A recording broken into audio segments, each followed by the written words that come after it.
A lot of new and exciting things are being added to Universal Epic Universe. At the Curse of the Werewolf, some details have been added to the queue. The sign has now been installed at Yoshi's Adventure Ride, and Constellation Carousel's top has been installed. There's so much to go over in today's update.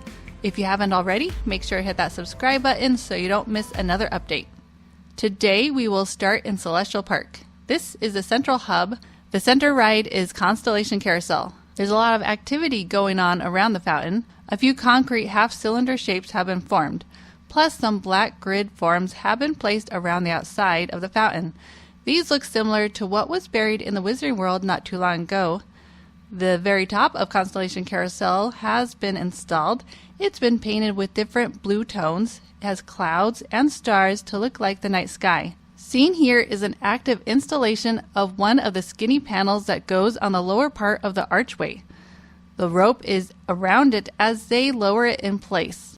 More panels can be seen over on the other side of the carousel. Behind that, we can see a more recent concrete addition. That's an octagonal shape. They've also been working on the entrance. Concrete forms have been added to what will be another colorful concrete circle.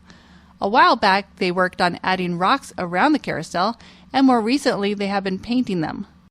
Just outside Starfall Racers and next to the restaurant Meteor Astropub, a bunch of cement forms have been created. Some of these will be for landscaping, and the cylinders are more likely for the light poles. Astronomica is one of the attractions in Celestial Park. This is a splash play area. Colorful concrete has recently been added. The fountains have an intricate design. It's supposed to look like a compass rose. Here is the entrance side of the Atlantic restaurant. Concrete forms have been created off to the side of the entrance. Here's a look at the Blue Dragon Pen Asian restaurant. They're currently working on the square columns that hold up the outdoor covered area. Steps have been created over here for this pathway that connects to the bridge. Trees have been recently transplanted around the Telestiki bar and the other food kiosks. Here's the Kronos Tower, which was completed in our last update. We can get a good look at the medallions for each of the worlds.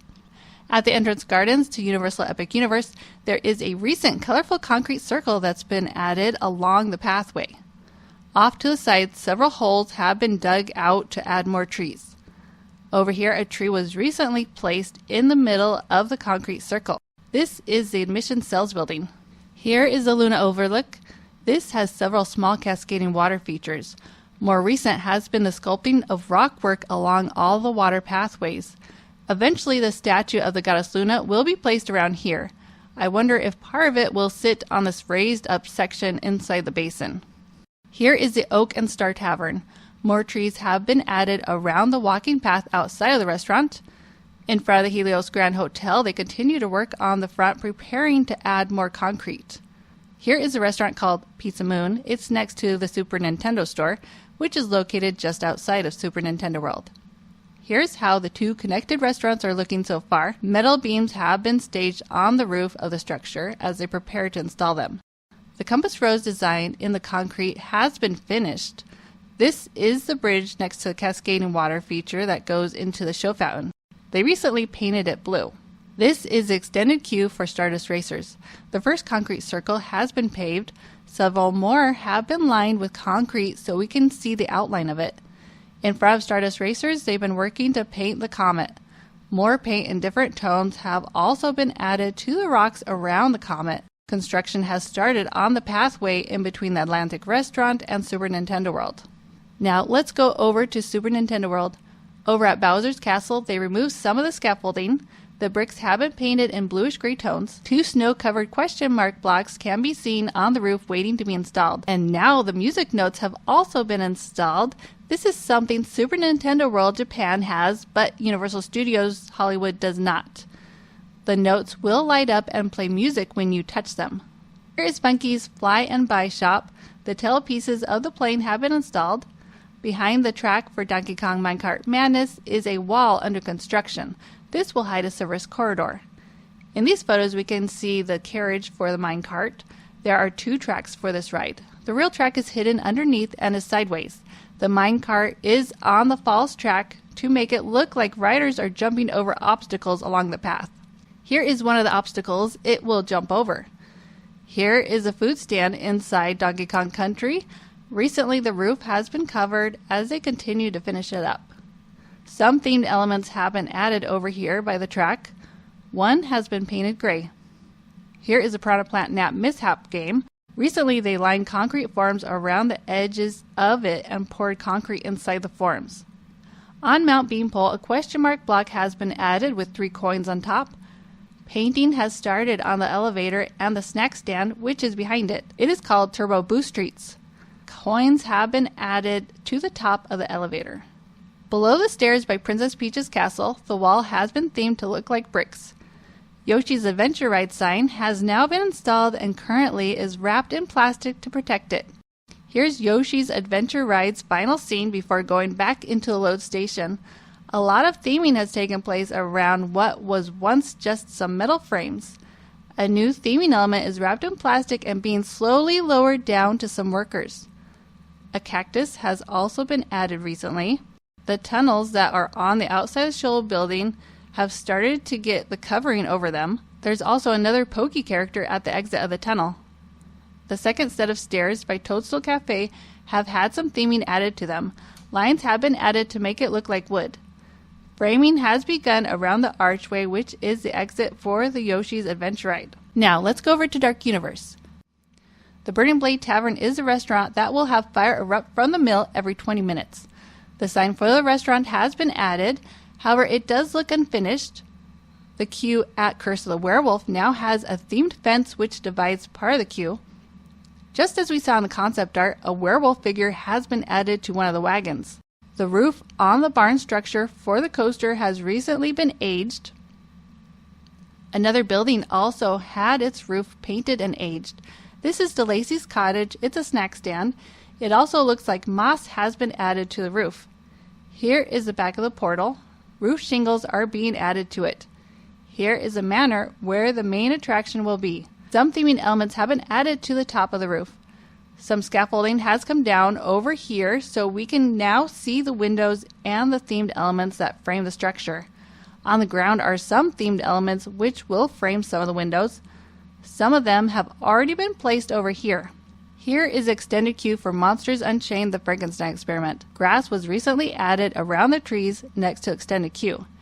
There's also a bunch of little green things low to the ground. This could be speakers. We saw similar things in the last update in the queue for the Curse of the Werewolf. The portal now has scaffolding around it, and they have added what looks like the medallion. At the moment it's gray, but it will be a purple color if it is to be like the concept art. Scaffolding has gone up around Pretorius' Scientific Oddities shop as they continue to theme the facade. In the village they have steel on the ground, which I believe is to set up more scaffolding. On this side of the broken wall, they added metal poles some time ago. Now it looks like there could be concrete around the metal. Down below it, it looks like there's painting supplies, possibly to add more age to the walls. Another portal has also received its medallion. This is a portal to How to Train Your Dragon Isle of Berk. We can see workers actively installing the orange medallion. A concrete outline has been made outside of the portal. I believe this will have greenery in the center. Scaffolding is off to the side of the portal as they continue to paint the rockwork. Here's how the other side of the portal is looking so far. One of the Viking ships has cloth draped on its mast. Behind that, a recent addition is this windmill on the rockwork. They have also continued to add more intricate woodwork to its roof in the village plaza. A few new theming elements have also been added over on this roof. The tower-like structure looks kind of like a fish head. In the flyover, it looks like it could be a chimney, and it's actively blowing smoke as we fly from behind it. This building, I believe, is the shop called How to Treat Your Dragon. Currently, they are working on theming the outside of the entrance. Behind it is a rockwork that has dragons and their houses. More recently, several more dragon houses have been added along with more greenery along the side of the mountain. Over at Fire Drill, several little dock-like structures have been created. This ride is a boat ride where guests will fire water cannons at targets. Recently, work has been done on the flooring for the load station and queue. We can see it has a protective cover on it. More targets have been installed on this side of the boat ride. Some are still covered in plastic. A new tower has been built over at the entrance to the ride. This will have a dragon house on top with a long dragon tail sticking out of it as seen in the flyover. Here's a great view of Gothi's hut on top of the Mead Hall mountain. It has so many details and is so colorful. Work continues on the exit gift shop for Hiccup's Wing Gliders.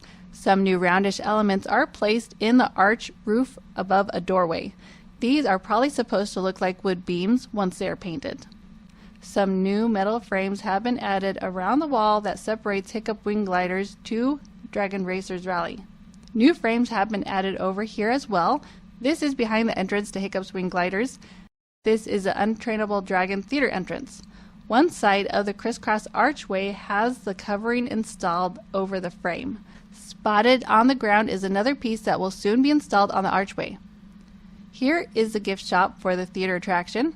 Work continues on the roof. Next to that is the meet and greet location. More metal frames have been added to the outside of the structure. Here is a second launch to Hiccup's Wing Gliders. This is where a bunch of dragon eggs are, as well as little dragons. I believe we can see one of those dragons here behind the rockwork. I suppose it could pop up as riders fly by. Here, next to the second launch, is a Viking training camp, a fun play area for kids. More levels are being added to this wooden structure as well as stairs. The portal to the Wizarding World Ministry of Magic does not have its medallion yet, but the top arch of the portal ring has been recently added. On the ground is a cylindrical frame that will be added to the tower next to it. It will eventually be raised up to create the basilica. In front of the portal is a new wavy cement structure with a circle in front of it. Most likely it'll be for plants. Here is a look at the facade on the other side of where the ride is. A new sign has been placed on the roof with writing in French. It reads, "Happiness is butterbeer." I wonder if they will sell butterbeer in a bottle as seen in the billboard. The courtyard at the dead end is really coming along quite nicely. It's looking more and more like its counterpart in the Fantastic Beasts film. Off to the side of the portal is this cement structure that's been here for quite a while now, but work has started to frame the roof. Another structure that looks like this one is over by Dark Universe, and it's also had work done on its roof. Here's the extended queue for the Ministry of Magic ride. The roof has been covered. Here's the entrance to the theater attraction. The tent now is being installed on the roof. Now let's go to the in-park hotel, the Helios Grand Hotel. Here we can see the bus stops that will be for transportation to City Walk and Volcano Bay. Here's the pool bar area. The outside of the building is getting some work.